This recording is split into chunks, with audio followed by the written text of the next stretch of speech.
ചെറിയൊരെണ്ണം എടുത്തിട്ടുണ്ട്. പിന്നെ ആണെങ്കിൽ ഒരു റോസല്ല, ഒരു റെഡ് കളറുള്ളതും നമ്മൾ എടുത്തിട്ടുണ്ട്. അപ്പം ഇത് നമ്മളാണെങ്കിൽ അരളി പടച്ച ചെടിച്ചട്ടിയാണ്.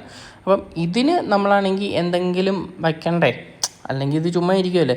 അതുകൊണ്ട് തന്നെ ഇതാണെങ്കിൽ പടച്ച് നമ്മളാണെങ്കിൽ ഒന്ന് വയ്ക്കാൻ വേണ്ടി പോവാണ് ഇതിൽ. അപ്പം ഇതും സെറ്റാകും, അതും സെറ്റായി. അപ്പം മൊത്തത്തിൽ എല്ലാം ഓക്കെ ആകുമല്ലോ.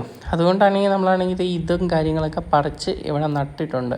ഇനി ഇത് വെള്ളം ഒഴിച്ച് നമ്മളാണെങ്കിൽ റൂഫ് ടോപ്പിൽ വയ്ക്കും മറ്റേ ചെടികളുടെ കൂടെ. അപ്പം ഇത് വളർന്ന് അത്യാവശ്യം സെറ്റാകുമ്പോഴത്തേനും നമ്മളാണെങ്കിൽ ഇവിടെ പറിച്ച് മണ്ണിലേക്ക് നടുന്നതായിരിക്കും കേട്ടോ. ഇതുപോലത്തെ നമ്മൾ കുറേ സൈഡിൽ വെച്ചിട്ടുണ്ട്, അതൊക്കെ വളർന്ന് സെറ്റായിട്ട് വരുന്നുണ്ട്. പിന്നെ നമ്മൾ പറിച്ചതുപോലെ തന്നെ ഏത് ചെടി മാറ്റി നട്ടാലും എങ്ങനെ നട്ടാലും നമ്മളാണെങ്കിൽ വെള്ളം ഒഴിക്കുന്നത് മസ്റ്റായിട്ടുള്ള കാര്യമാണ്. അപ്പം വെള്ളം ഒഴിച്ച് നമ്മളാണെങ്കിൽ കുറച്ച് നേരം ഇവിടെ വെച്ചു, അല്ലെങ്കിൽ വെള്ളം ഇറങ്ങി പോകും.